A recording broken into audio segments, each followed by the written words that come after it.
Hari igihe uba ufite porogaramu muri mudasobwa yawe ariko wumva wifuza ko itakwikonekita kuri interineti, ushobora kubyifuza bitewe n'impamvu zitandukanye.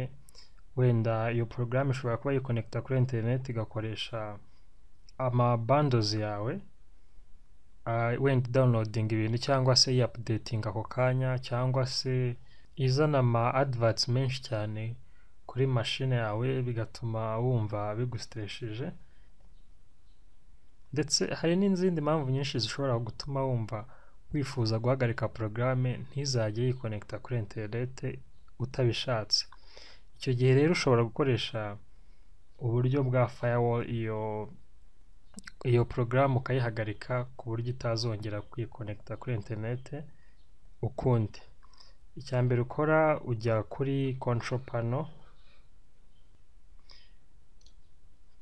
panel imaze gufunguka ujya kuri systems and security, ubundi ugakanda kuri Windows firewall.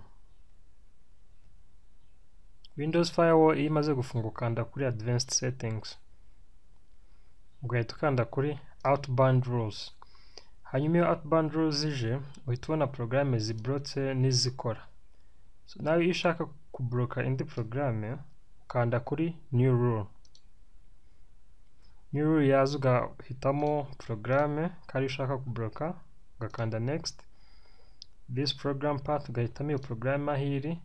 Urugero reka duhitemo wenda Mozilla kugira tuze kureba urugero. Dufate Mozilla Firefox. Next, block the connection, ukayifungira connection hano.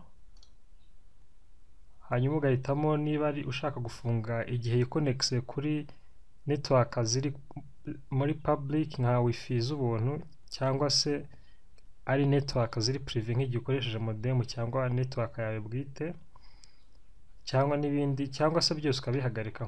Tubihagarike byose ntigire aho yikonekita na hamwe. Ugakanda next, ubundi ugaha iyo rule yawe izina rishyashya. Reka tuyite wenda Mozilla blocked. Hano ushobora no gushyiramo izindi impamvu.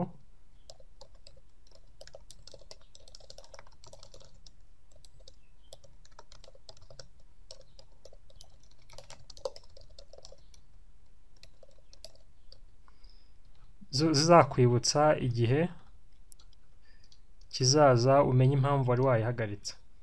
Iyo ukanze finish rero icyo gihe ibihagaze ntiyongera gukoresha interineti. Reka wenda tuyifungure tuyigerageze turebe niba mu by'ukuri interineti yahagaze. Kadusura urubuga rwa Google turebe, urabona ko byanze. Ariko iriya rule reka tuyisibe noneho turebe niba iyi Google yacu iri bukunde.